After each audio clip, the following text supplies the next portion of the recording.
መጽሐፈ ምሳሌ ምዕራፍ 14 ብልሃተኛ ሴት ቤትዋን ትሠራለች፣ ሰነፍ ሴት ግን በእጅዋ ታፈርሰዋለች።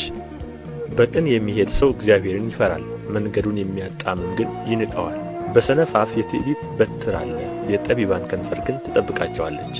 በሬ በሌለበት ስፍራ እህል አይገኝም፣ ብዙ ሲሳይ ግን በበሬዎች ኃይል ነው።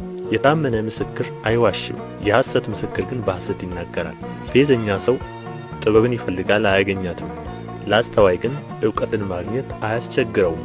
ከሰነፍ ሰው ፊት ራቅ፣ በእርሱ ዘንድ የእውቀትን ከንፈር አታገኝምና። የብልህ ሰው ጥበብ መንገዱን ያስተውል ዘንድ ነው፣ የሰነፎች ስንፍና ግን ሽንገላ ነው። ሰነፍ በኃጢአት ያፌዛል፣ በቅኖች መካከል ግን ቸርነት አለ። የራሱን ሐዘን ልብ ያውቃል፣ ከደስታውም ጋር ሌላ ሰው አይገናኝም። የኀጥኣን ቤት ይፈርሳል፣ የቅኖች ማደሪያ ግን ያብባል።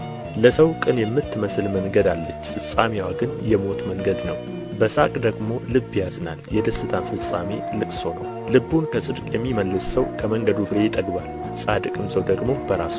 የዋህ ቃልን ሁሉ ያምናል፣ ብልህ ግን አካሄዱን ይመለከታል። ጠቢብ ሰው ይፈራል ከክፉም ይሸሻል፣ ሰነፍ ግን ራሱን ታምኖ ይኰራል። ቁጡ ሰው በስንፍና ይሠራል፣ አስተዋይ ግን ይታገሣል። አላዋቂዎች ሰዎች ስንፍናን ይወርሳሉ፣ ብልሆች ግን ዕውቀትን እንደ ዘውድ ይጭናሉ። ኀጢአተኞች በደጎች ፊት ይጐነብሳሉ፣ ኀጥኣንም በጻድቃን በር።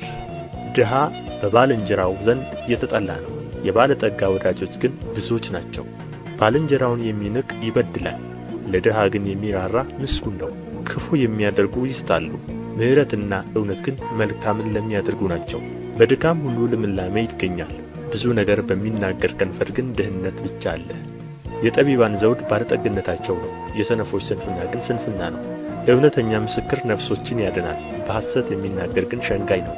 እግዚአብሔርን ለሚፈራ ጠንካራ መታመን አለው፣ ለልጆቹ መጠጊያ ይኖራል። ሰው ከሞት ወጥመድ ያመልጥ ዘንድ እግዚአብሔርን መፍራት የሕይወት ምንጭ ነው። የንጉሥ ክብር በሕዝብ ብዛት ነው፣ በሰው ጥቂትነት ግን የገዥ ጥፋት አለ። ለትዕግሥተኛ ሰው ብዙ ማስተዋል አለው፣ ቁጡ ግን ስንፍናውን ከፍ ከፍ ያደርጋል።